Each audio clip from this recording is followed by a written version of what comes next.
নমস্কাৰ বন্ধু বান্ধৱীসকল, স্বাগতম জনাইছোঁ আপোনালোকক মোৰ ইউটিউব চেনেলটোলৈ। আপোনালোকে নিশ্চয় জানে দেশত এতিয়া তৃতীয় পৰ্যায়ৰ নিৰ্বাচনৰ সময় আহি পৰিছে। কেইদিনমান পিছতে আমাৰ পাৰ্লিয়ামেণ্টাৰী ইলেকশ্যনৰ যি তিনিটা ফেজত হ'বলগীয়া আছিল তাৰে তৃতীয় পৰ্যায়টোৰ ভোটগ্ৰহণ অনুষ্ঠিত হ'ব। এই ইলেকশ্যনৰ কিছুমান দায়িত্ব আমাৰ ওপৰতো পৰিছিল। এই ইলেকশ্যনত আমি কিছু অংশগ্ৰহণ কৰিবলগীয়া হৈছিল এজন চৰকাৰী কৰ্মচাৰী হিচাপে।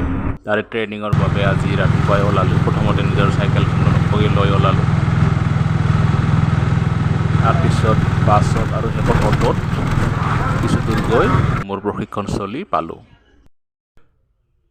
ক'বলৈ পাহৰিছিলোঁ, এজন ব্যক্তিয়ে নিজৰ স্কুটিৰে কিছু আগবঢ়াই দি মোৰ এই যাত্ৰা কিছু সহজ কৰি তুলিছিল। তেওঁলৈ ধন্যবাদ থাকিল।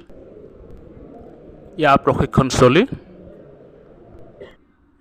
ইয়াত প্ৰশিক্ষকসকলে নিজে ব্যক্তিগতভাৱে মুখেৰে কথা কৈ বা বিভিন্ন দৃশ্যশ্ৰাব্য মাধ্যমৰ সহায়ত আমাক বুজাই দিছিলে যে আমাৰ দায়িত্ব কি হ'ব। সকলোতকৈ গুৰুত্বপূৰ্ণ অংশখিনি আছিল ballot unit, control unit, VVPAT আদিৰ সহায়ত আমি হাতে কামে কৰি শিকা এই অংশখিনি। বন্ধু বান্ধৱীসকল, আমাৰ ছিষ্টেমটো সম্পূৰ্ণ ৰেডি ইলেকশ্যন অনুষ্ঠিত কৰিবলৈ। এই ইলেকশ্যন আপোনাৰ বাবে এটা সুযোগ, এখন ভাল চৰকাৰ আপোনাৰ নিজৰ বাবে, আপোনাৰ নিজৰ গাঁওখন বা চহৰখনৰ বাবে তথা নিজৰ ৰাজ্যখন আৰু দেশখনৰ বাবে নিৰ্বাচিত কৰাৰ। আপুনি যদি এখন ভাল চৰকাৰ নিৰ্বাচিত কৰিব নোৱাৰে, অহা 5 বছৰলৈ আপোনাৰ দুখ দুৰ্গতিৰ সীমা নাথাকিব। কিন্তু যদি এই সুযোগৰ আপুনি সৎ ব্যৱহাৰ কৰে আৰু এখন ভাল চৰকাৰ নিৰ্বাচন কৰে, আপুনি অহা 5 বছৰলৈ অন্ততঃ এটা সুখৰ জীৱন লাভ কৰিব পাৰিব। গতিকে এই সুযোগৰ আপুনি সম্পূৰ্ণ ব্যৱহাৰ কৰক, এখন ভাল চৰকাৰ নিৰ্বাচন কৰক, নিজৰ গাঁওখনৰ বাবে, নিজৰ চহৰখনৰ বাবে, নিজৰ ৰাজ্য তথা দেশখনৰ বাবে।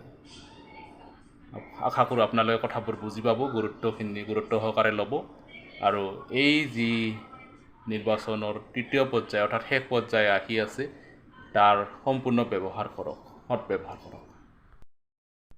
বন্ধু বান্ধৱীসকল, এই সুযোগ আপোনালোকে 5 বছৰত এবাৰহে পায়। গতিকে কোনো ধৰণৰ হেলা নকৰি, কোনো ধৰণৰ অৱহেলা নকৰি আপোনালোকে ইয়াৰ সৎ ব্যৱহাৰ কৰক আৰু নিজৰ দেশখনৰ প্ৰতি, নিজৰ সমাজখনৰ প্ৰতি থকা নিজৰ দায়িত্বক পালন কৰি এজন সুনাগৰিকৰ পৰিচয় দিয়ক।